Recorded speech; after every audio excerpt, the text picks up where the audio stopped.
He has been a spiritual father to us, amen. I remember coming here as an ordained minister, and I said to Bishop, I said, I'll go back to be a lay member.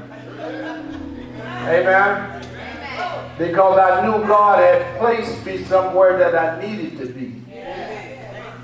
I wasn't worried about titles. I knew who I was. Amen. So I said, I'll go all the way back to the beginning. And you bring me up the right way. Amen. And I thank God for it. Amen. All the nights we sit up and drink coffee and talked all night and listened. Amen. I gave my first demon a knockout through training I got here. Amen. Elder Eugene McLean, my wife, and myself, we had midnight prayer. Amen. We would open the doors of the church at midnight and go out and put tracks on the cars when the bar was right down the street there. Amen. So much that has happened here. Amen. For my wife and myself, amen, and the ministries that God has blessed us with. I used to say I'm the outside man and Bishop the inside man. Amen. Amen. I thank God. But let me share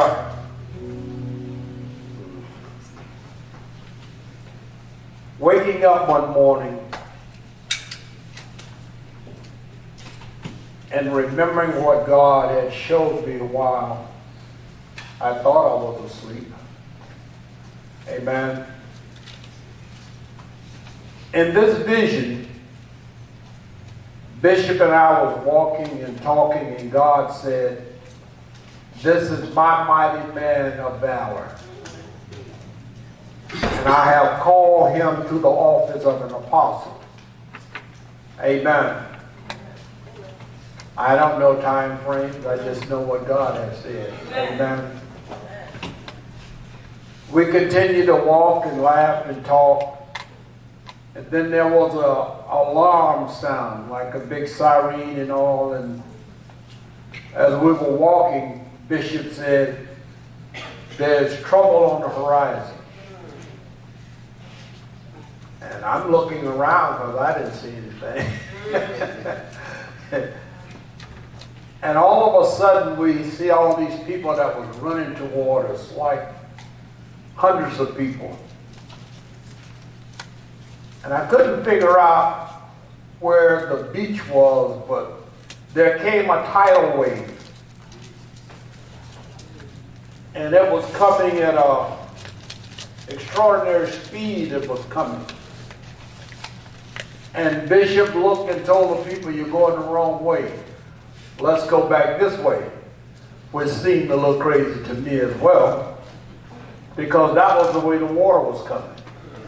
And he says, "We're going to it." And everybody else was saying, "No, we go another way. We got to get away from this." And he kept saying, "No, we need to go this way." How many know sometimes you think you know? And you try to convince yourself that you're grown, you know what you're talking about? Hello? Come on, I know you're up in here because you're starting to look funny. And he said, in a demanding tone, he says, "Come on, we got to go this way." So as we start walking toward the water, and you could see the wave, and it was getting higher and coming. You know, as a wave starts to come, and it gets a little flip to it on the end. And Bishop said, "Come on, move, move, move." And folks were saying, no, there were people going the opposite way, and there were those of us that followed what he said to do. It was amazing that as we got closer to the wave went over us.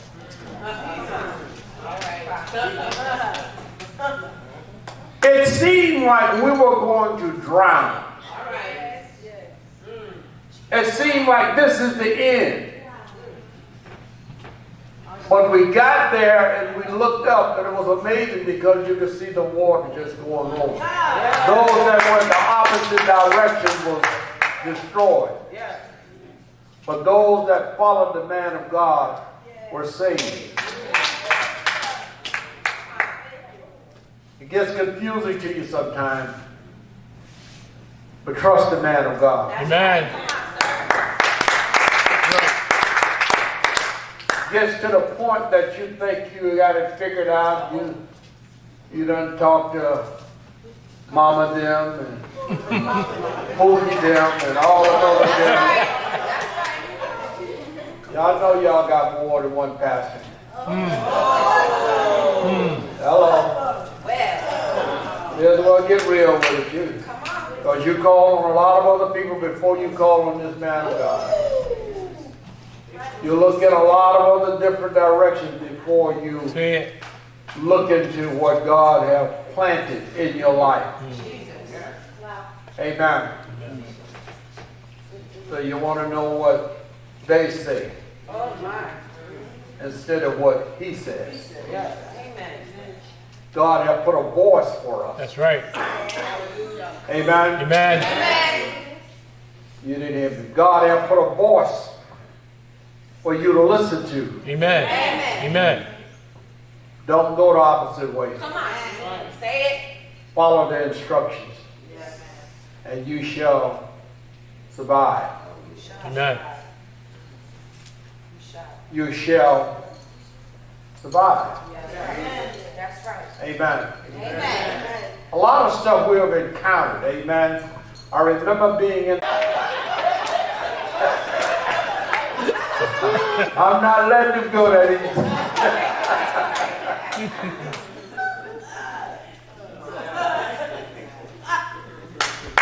But I didn't know all of this, but in the midst of me being so sedated with all this high-powered drugs, I saw my own funeral. And I watched the people come and go. And when I did come back to consciousness, all my children, my grandchildren, and everybody there, and I'm thinking, I'm dead for real. You know, I ain't seen this many of them unless they had food to eat.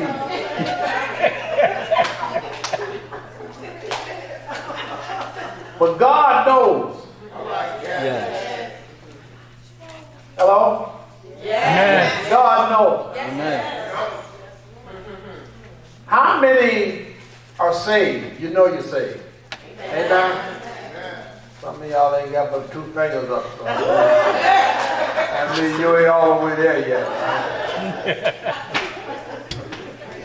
But being saved and being transformed, totally different. Amen. Amen. Have your soul been delivered since you've been born again? Amen. Amen. I wondered as I was going through all of this, and I said, we know what we do, some of us know. We start repenting. We go back in our lives from when we could remember, from little kids all the way up. We start repenting. I mean, if you really want to make it, you start repenting. And I went all the way back to things that I had did to my grandmother. And I started calling it all out. I did not want to miss nothing. Hello. I ain't ready to die, so I want my slate to be clean. Amen. I want something miracle to happen for me. So I went back and I repented and repented and repented.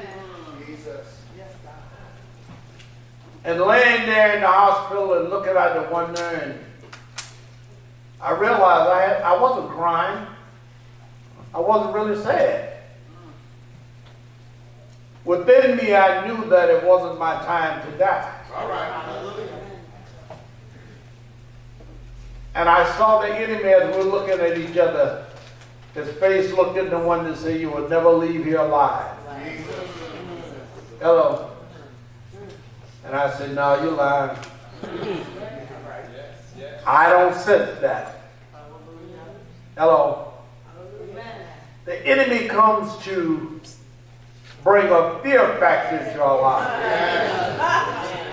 Because if he can get you to fear, then God can't bless. Because you're already thinking it's over. I knew what God had called me to do, and I knew I hadn't finished doing that. Amen. And when I came back to my conscious state, my wife was telling me what had happened and all the things that had happened in those days. And I was like, all I came here for was a colon checkup. How long have I been here? He said, you've been here about a month. And I said, this is supposed to have been like 30 minutes an hour. That's right. Hello.